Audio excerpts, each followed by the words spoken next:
This is English program from BMEC.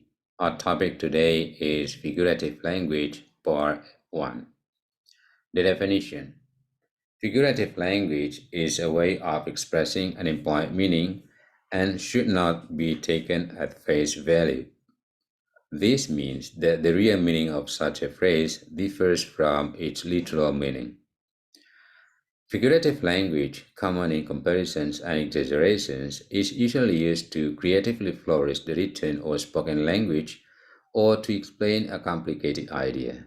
Have you heard someone say butterflies in my stomach when he is nervous? There aren't actually butterflies inside his stomach.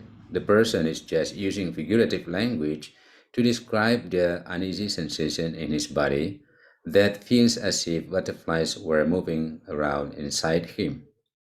The social function. Figurative language is basically to stretch the actual meaning of words for effect, whether to sound artistic, make a joke, or communicate more clearly and engagingly.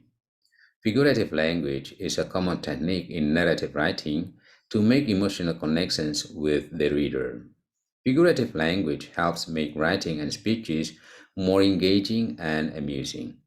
The reader or listener has to think about the words a little more, which means they are actively participating. Figurative language also helps in simplifying complex ideas. The types 1. Simile. These phrases are somewhat similar to metaphors but are more direct than implied in their meaning. In similes, the indirectly implied meaning is replaced with the words as or like. These words are used to make the connection between the two different words being used. For examples, number 1. His response was as cold as ice. Number 2. After taking his medication, he became fit as a fiddle. 2. Metaphor. This type of figure of speech is generally used by talking about two very different kinds of things that have a common link. Therefore, the action, feature, or effect of the unrelated thing can be applied to that of the related thing and imply a new meaning. For examples, number 1. She is the apple of my eye. Number 2. Life is a roller coaster. 3. Personification. This type of figure of speech is constructed by attributing certain human characteristics to non-living objects. For example, you may have often heard people saying that the wind is howling. More examples. 1. Opportunity knocked at his door. 2. Time flies when you are having fun. 4. Alliteration. This figure of speech is a type of phrase that has a similar sounding consonant at the beginning of each word. You can identify them by checking off these similarities in 2 to 3 consecutive words. For examples, number 1. Claire, close your clutter closet. 2. Go and gather the green leaves. 5. Hyperbole. These are one of the most common figures of speech in English, and you must have used them at least once, even if you are not a native English language figure. These phrases are meant to emphasize the importance of something by using over-exaggerated phrases. For examples, number 1. I have told you a million times not to touch my stuff. Number 2.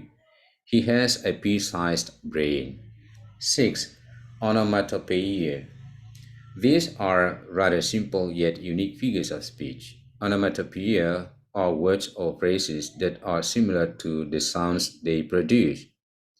While they may be an informal and childish way of speaking, these figures of speech can often come in handy when one is trying to be illustrious. For examples, number 1. Suddenly, there was a loud thud at the door. Number 2. The corn went pot in the microwave. 7. Allusion.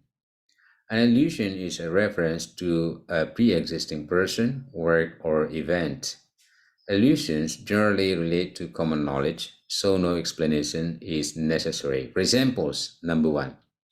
Don't open Pandora's box. Number two, she felt like she had a golden ticket. 8. Euphemism. Euphemisms are figures of speech that are used to replace stronger and harsher phrases. These are generally milder or more acceptable terms that you can use in your communications or conversations to sound more polite and sometimes politically correct. For examples, number one, she has passed away. This means that she has died. Number two, the company has let him go. This means the company fired him. 9. Metonymy. These figures of speech refers to words that are used in place of other words. These replacement words are different from the word replaced but share a common connection. For examples, number one, the pen is mightier than the sword. Number two, if you want, I can give you a hand. 10. Irony. Figures of speech sometimes also express sarcasm. You can use these phrases to convey a certain meaning by stating the opposite of it. In English, such ironic statements or phrases are easily understood. For examples, number one, during the thunderstorm, Tom exclaimed ironically, "What a beautiful weather we are having."